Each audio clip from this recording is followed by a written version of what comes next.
Welcome back to the Farm Stew Recipe for Abundant Life video course. In this lesson, we're going to talk about farming, a labor of love. Farming is more than just growing food. It's a calling from God, a way to bring dignity, hope, and life to families and communities. By the end of this lesson, you'll understand why farming is so important in God's plan and how His wisdom leads to abundance in the garden and in life. Did you know that God is the first and best farmer in the universe? The Bible tells us that when God created the world, He planted the very first garden and He put humans in it to care for it. The Lord God took the man and put him in the Garden of Eden to work it and to take care of it. That's Genesis 2:15. Farming was the very first job that God gave to human beings.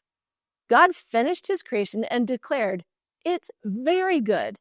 That means even the work of gardening was good, designed for His children to enjoy and sustain life. When families learn to see farming as a God-given responsibility, they find new hope and dignity. As it says in Jeremiah 29:11, God has plans to give us a hope and a future. God's plan for farming. Farming was designed to be a labor of love in paradise. Humans were made to cultivate the earth and grow food forever. Even after Adam and Eve left the Garden of Eden, God did not curse them. He cursed the ground, but He intended for the people to work the soil and eat from its produce. The extra work it would require was for their benefit, to build their character, as it says in Genesis 3:17, "Cursed is the ground for your sake." Later, when the Israelites were freed from slavery and they entered the Promised Land, God gave each family a piece of land for their home and crops. Agriculture was a big part of the promise.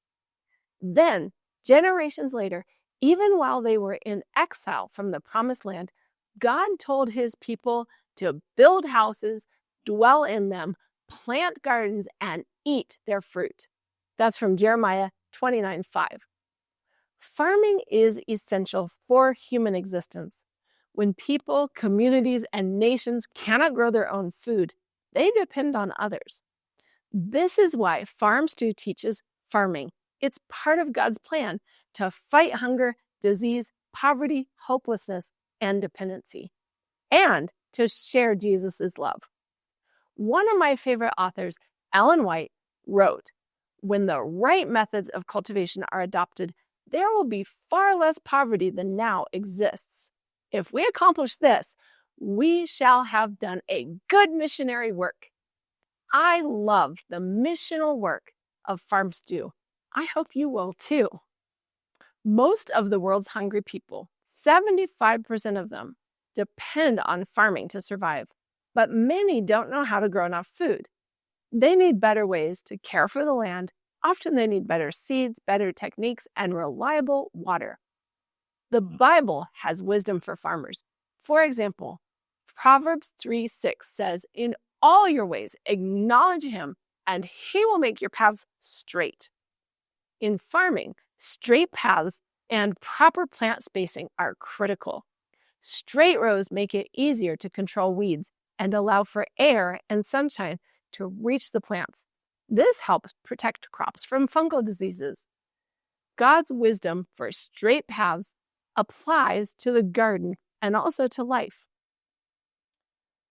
Jesus often used farming stories to teach about life and faith. In Luke chapter 8, verses 4-8, He told a parable of the sower. A farmer scattered seeds. Some fell on the path and were trampled or eaten by the birds.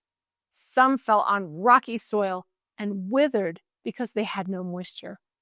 Some fell among the thorns that choked them, but some fell on the good soil and grew, producing a rich harvest.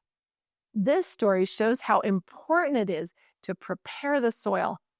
Packed paths, rocks, and weeds can keep seeds from growing. The same is true in life.